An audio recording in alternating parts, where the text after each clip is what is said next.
Shalom, Ka'ala Yahawah B'Shem Yahawashi, B'Shem Qadash. Double honors to my teachers, the apostles and elders of the great millstone. Peace and mercy to the elect, for the house of David reborn again in this generation.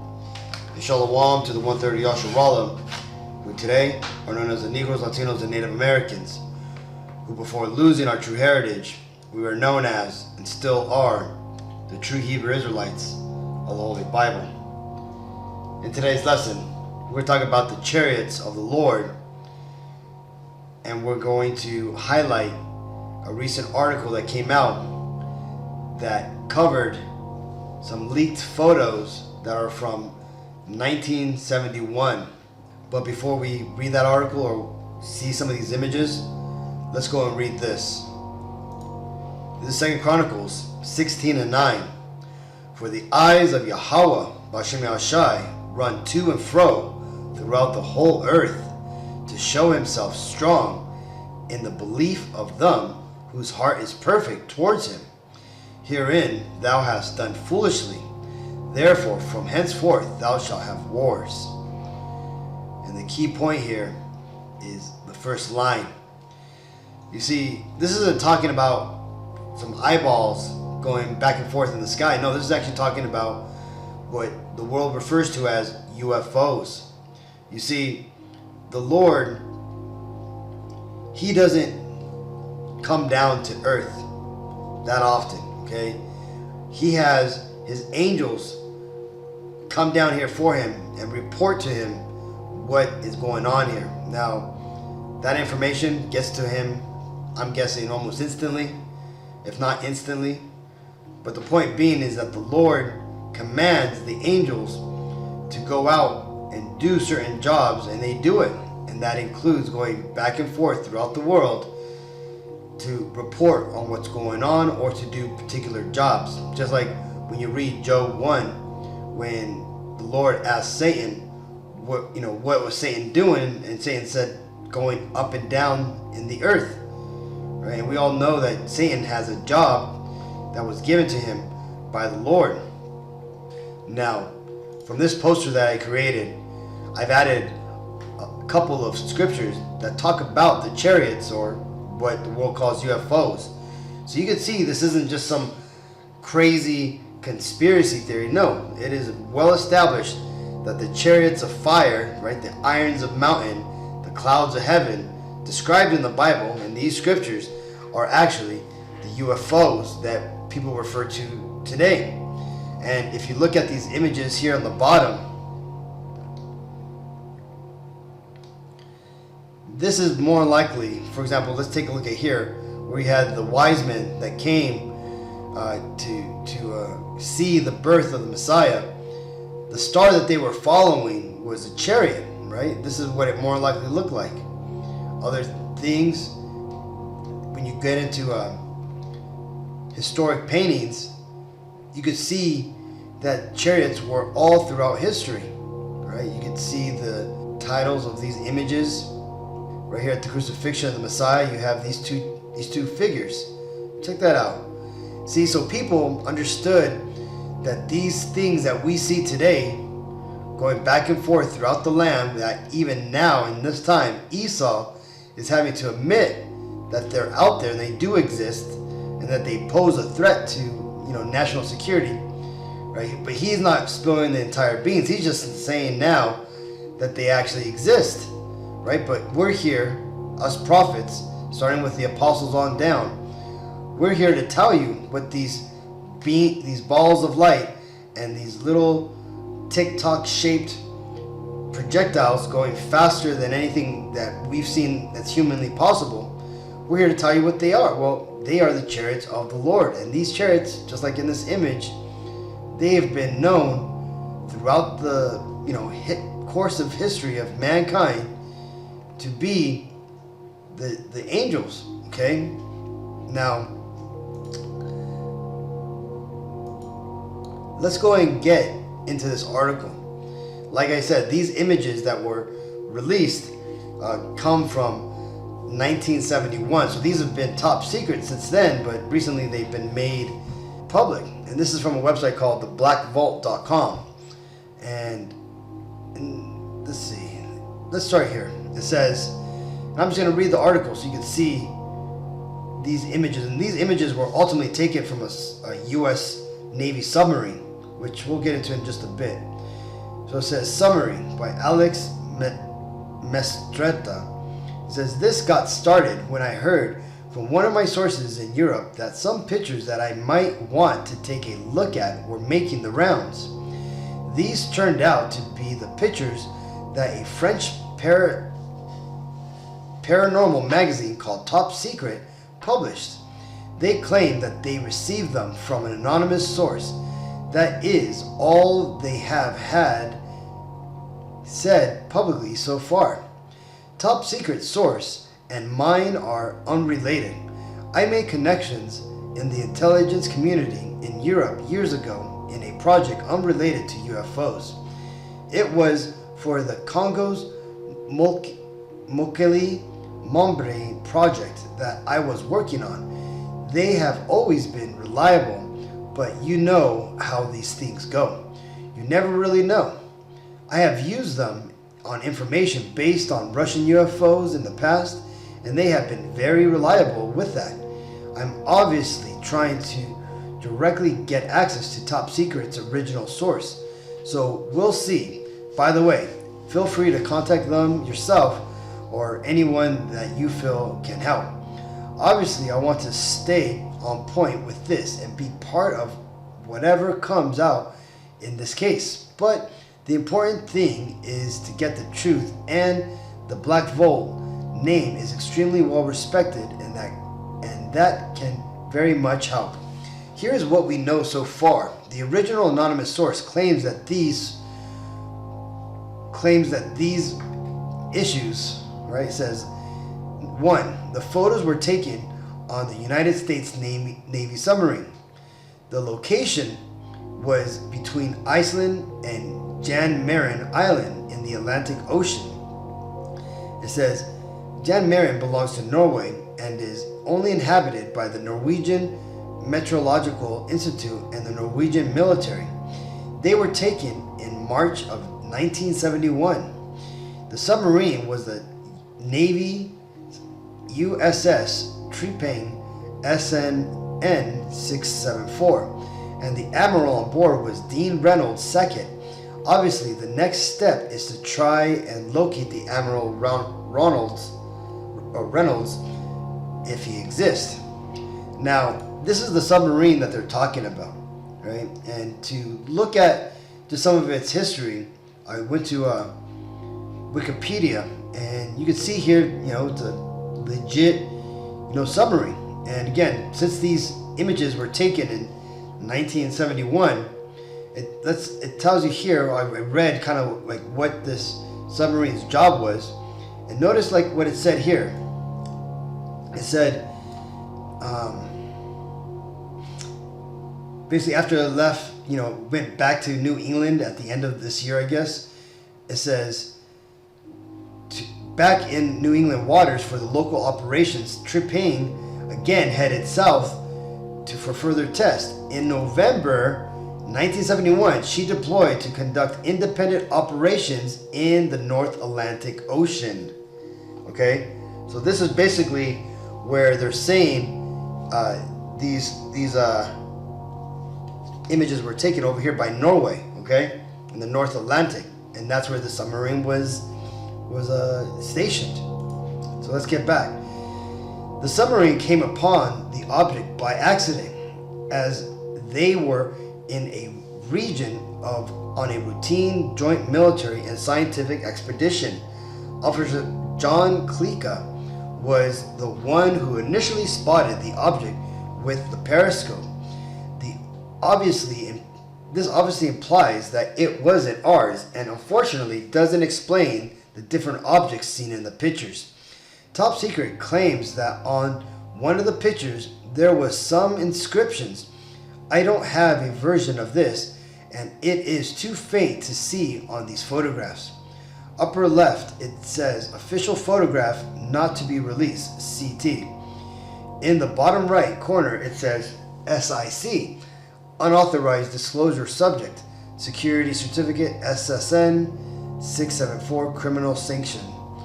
I cannot confirm these at the moment, and I don't know if the spelling is certificate is just a reproduction error, since these were revealed in their magazine. This is all I have so far, and I'll keep sending you whatever additional info I have. And it says photo gallery of the high resolution photographs from a magazine. It says on July 13th, I was sent the following photographs via email. These are the original photographs that created the hype about this case, but they supplied me the original scans of the photos, not the magazine. So check this out. These are the photos that Esau took while he was out on the sea. Okay? And remember, the chariots of the Lord, they've been known to go into the oceans.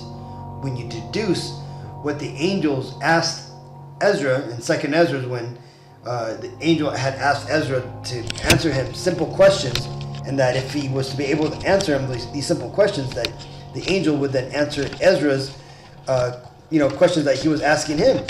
And one of the questions is basically how many. He asked him basically questions about the ocean, right, and how big it was, and so meaning that these angels know. And how do they know? Well, you're seeing it because angels come in and out of these oceans. Okay, it's not the same to them as it is for us. Okay, so let's go through some of these. Look at that. That's crazy. Check that out. So you see, these are going to be the chariots, right? Or something to this variation is going to be like what the world sees when the Lord returns. Because remember, the Lord, when he comes back, the whole world is going to see him, and along with him are going to be the thousands from heaven, right? That being the angels that are going to accompany him and show him, what's going on. They're going to accompany him and help him to destroy the nations of the world, and also to go around and gather up all the Israelites, right? This is Isaiah 31:5. As birds flying, so will Yahawah Bashim Ashai of hosts defend Jerusalem. Defending also, he will deliver it, and passing over, he will preserve it. So when the Lord comes back and to save us Israelites, the 1/3 that the Lord has deemed worthy to go into the next iteration of humanity and to start the kingdom of heaven with, he's going to send the chariots down, and these chariots are going to, like it says, they're going to be flying overhead, and they're going to save us and also defend us from all our enemies that are going to pop up at that time. Okay? So back to these images. Let's go through. That's crazy. This looks like it's an image of it going in. Looks like this is an image of it coming out.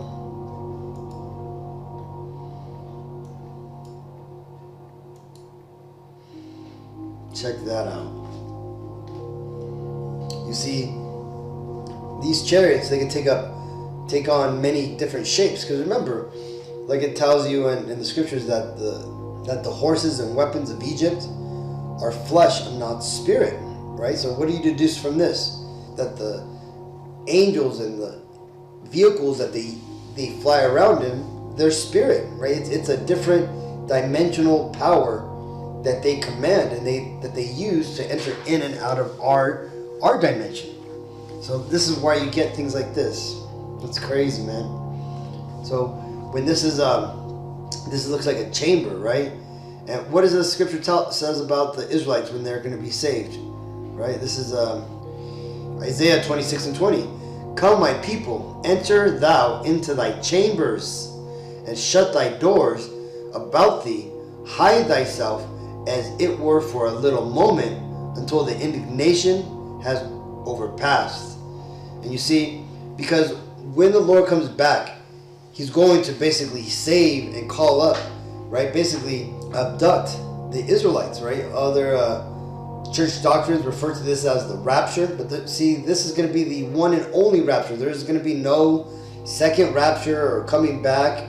in 7 years. None of that. That's all man-made doctrine BS. See, but the Lord is going to eventually come back. And when he comes back, he's going to come with the thousands of heaven. So there's going to be thousands of chariots going around the world, picking up and saving the Israelites. And why are they going to be saved in these chariots? Why can't the Lord just, keep us where we're at and just kind of blow up our enemies around us? Well, that's because the Lord's going to blow this entire kingdom up, right? America is on its way out, and it's going to be destroyed. This is why the Bible refers to it as the lake of fire. And the only way to be saved, while being here in America, is to be pulled out of it up into the sky, okay? Even our ancestral folklore for the Aztecas, we know that the end, it says that we're going to be taken up into the air like eagles and saved from the fire by our power, by our God, Quetzalcoatl. Again, and when you look at the Bible, it's the same exact thing, right? That we're going to be called up and saved out of the fiery mess that's going to come here and consume and destroy Babylon the Great, that being America. This is Revelations 11-12. And they heard a great voice from heaven saying unto them, Come up hither. And they ascended up to heaven in a cloud, and their enemies beheld them. See that? And that cloud that we're going to be ascending up to, right? Up into heaven. When it says heaven, that just means the sky. Okay? That's not like some ethereal place with clouds and naked babies with harps. Right? That's all just, that again is man-made BS. Right? But the clouds here is talking about these chariots, these UFOs. Okay? These vehicles which the angels are going to use to transport us Israelites to safety. Okay? Up into the atmosphere. And it says, and what else is of note here? It says, and their enemies beheld them. You see, because believe it or not, you as a Negro, Latino, Native American, we have enemies. Okay, and our enemies are all these other nations, and especially these Edomites. And the sad thing is that even 2/3 of our own people, they're our enemies. And why is that? Well, that's because, you see, we represent the truth. We represent a destruction of their reality. Everything that they fought for, that they worked for, that they believed and trusted in, is at stake when we start to talk about what's coming. And a lot of people, due to their cognitive dissonance, would rather believe a convenient lie than an inconvenient truth. And that's the thing about our people. This is why a lot of our people are going to be destroyed, because they can't face reality. They can't come to the notion that they need to drop what they believe is the objective of life here in America or around the world and start to follow the Lord. Because again, that's the truth of the world. That's the true narrative of what's going on. If it wasn't, then why are all the leaders of the world doing the opposite, worshiping the opposite God and doing everything that the Bible says that they would, eventually initiating that mark of the beast and making it mandatory around the entire world? We're already starting to see that get rolled out, or at least the very first iterations of it. Right now, people are taking it by choice. This is Luke 21:28. And when these things begin to come to pass, then look up and lift up your heads, for your redemption draweth nigh. And why did the Messiah tell us to look up? Well, because he knew that the way that we were going to be saved is going to be through these chariots. Right? We're going to be looking up, because from space, from the sea, as the Bible refers to it, that's where the Messiah is going to come from. Okay? Just like he was lifted up into a cloud and taken away, he's going to come back the same way. He's going to come back in that UFO. And when he comes back, he's not going to come back as a meek man that can be overpowered. No, he's going to come back in his God form. And he's going to destroy the armies of the world, and especially these Edomites. And in doing so, the angels are going to go around and save up the 1/3 of Israelites.